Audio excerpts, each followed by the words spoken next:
So today we're going to unravel a story that it's really something. It connects one of today's most heartbreaking headlines with an idea that's almost 200 years old. It's about a family and a legacy that's now, quite literally, being held hostage. Just try to put yourself in that situation for a second. This description, it comes straight from our source material and it paints a picture of just raw human horror. We're talking about Shiri, her husband Yarden, and their two little kids. And you have to remember, this isn't some Hollywood script. This is their actual reality right now. One. Just one. That's how old Kfir Bibas was. He spent his very first birthday as a hostage. It's just a single number, but think about what it represents. An absolutely unbearable loss of innocence. Okay, so to really get the full weight of this is where we have to start.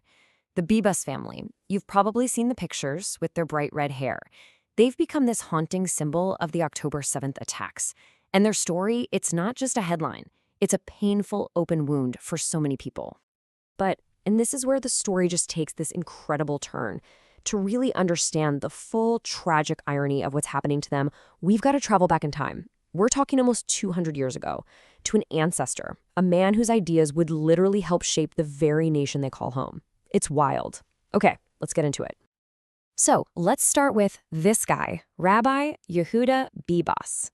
Now, he wasn't just any rabbi. He was a total visionary. In fact, some people even called him the first Herzl. That's a pretty big deal. So you can see from this timeline that Rabbi Bibas was living through a really revolutionary period.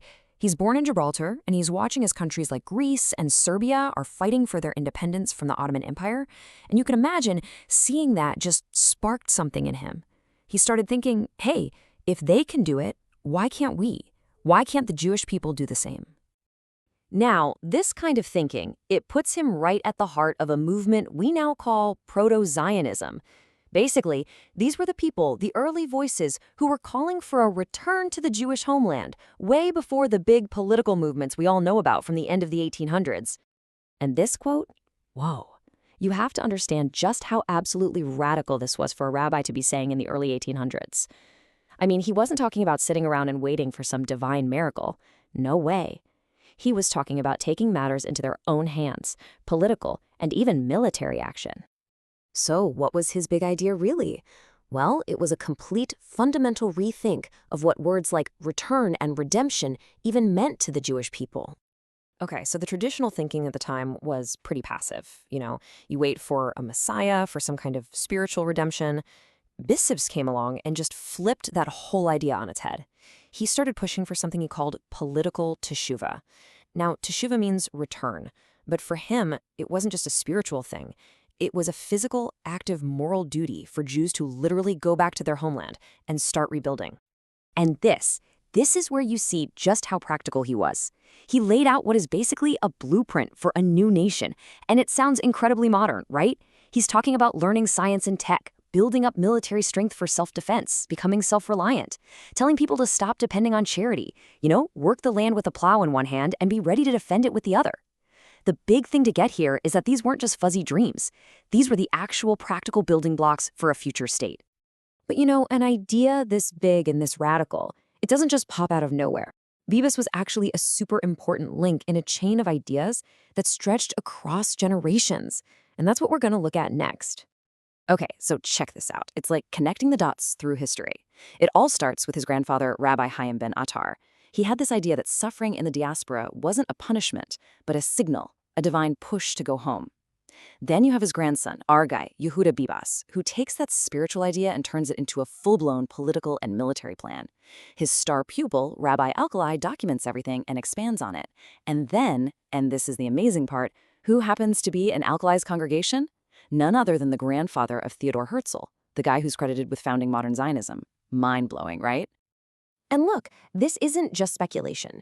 This text, right from one of our sources, spells out that connection.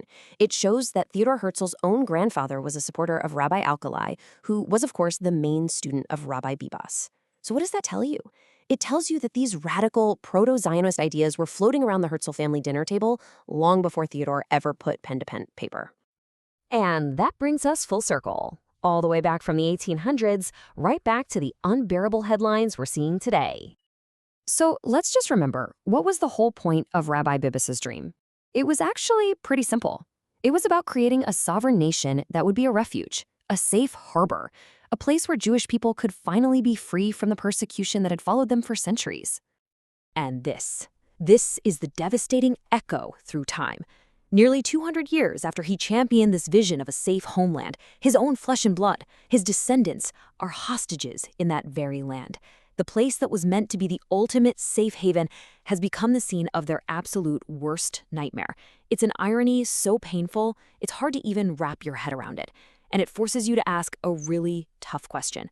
What does a homeland mean when its promise of safety is so brutally shattered for the descendants of the very people who dreamed it into existence? And yet, even in all this darkness, the source material brings up this verse from the prophet Jeremiah. It's a message about hope, about resilience, something that has echoed through Jewish history for thousands of years.